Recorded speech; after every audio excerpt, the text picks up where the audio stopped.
అనుదిన నిత్యజీవపు మాటలు. దేవుని నామానికి మహిమ కలుగునుగాక. దేవుని వాక్యాన్ని చదువుకుందాము. యేసు వారిని చూచి, ఇది మనుషులకు అసాధ్యమే గాని దేవునికి సమస్తమును సాధ్యమని చెప్పాను. మత్తయి సువార్త 19వ అధ్యాయము 26వ వచనం. మన తండ్రి అయిన దేవునికి అసాధ్యమంటూ ఏదీ లేదు. ఆయనకు సమస్తమును సాధ్యమే. హల్లెలూయా. మన ప్రభు అయిన యేసుక్రీస్తు ద్వారా ఆయన సమస్తాన్ని తన నోటి మాట చేత సృష్టించారు. ఎర్ర సముద్రమును 2 పాయలుగా చేశారు. కుంటివారిని నడిపించారు. గుడ్డివారికి చూపునిచ్చారు. అవిటి వారిని బాగు చేశారు. చనిపోయిన వారిని సైతం తిరిగి లేపారు. హల్లెలూయా. ఆయన సజీవులను మృతులుగాను, మృతులను సజీవులుగాను చేయగలరు. ఆయనకు అసాధ్యం అనేది ఏమున్నది? మనమంతా ఆయన పిల్లలము.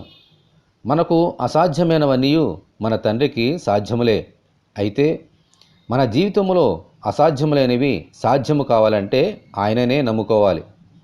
నమ్ముట నీ వలనైతే నమ్మువానికి సమస్తమును సాధ్యమే అని మన ప్రభువే చెప్పారు కదా. దేవునికి స్తోత్రము కలుగునుగాక. ఆమెన్. ప్రభువా, మీ యందు విశ్వాసముంచిన మాకు అసాధ్యములైనవి సాధ్యములైనట్లు దయచేయమని మన ప్రభు అయిన యేసుక్రీస్తు ద్వారా మనమందరము దేవుని ప్రార్థన చేసుకుందాము. ప్రభువా, మీకు వందనాలు తండ్రి. అవునైనా, మీకు అసాధ్యమైనది ఏదీ లేదనైనా. నీ నోటి మాట చేత సర్వాన్ని సృష్టించావు. నీ పోలికగా మమ్మల్ని చేసుకున్నావు. ఓ తండ్రి నాయన, ఎర్ర సముద్రమును 2 పాయలుగా చేసి అనేకమైన అద్భుత కార్యములు, ఆశ్చర్యకార్యములు చేసి గుడ్రాలుగా ఉన్న వారిని పిల్లలుగానే తల్లిగా చేసి, ఓ ప్రభువా, అనేక మందిని ఆశీర్వదించావు దేవా. నీకు వందనాలు. నీకు అసాధ్యమైనది ఏదీ లేదు.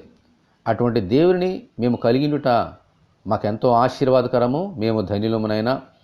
మా జీవితంలో మాకు అసాధ్యములైనవి నీకన్నీ సాధ్యములే కాబట్టి మా జీవితంలో మేము ఆశించుచున్న వాటినన్నిటినీ పొందుకోగలిగినట్లుగా మీరే సాధ్యములు చేయమని వేడుకొనిచున్నాం. ఈ వాక్యం వింటున్న నీ బిడ్డలందరినీ దీవించి మమ్మల్ని ఆశ్రయించమని యేసు అతి పరిశుద్ధమైన నామములో ప్రార్థన చేయుచున్నాము తండ్రి. ఆమెన్. మన తండ్రి అయిన దేవుని కృప మనకందరికీ తోడేయునుగాక. ఆమెన్. పరిశుద్ధ దేవుని మందిరం.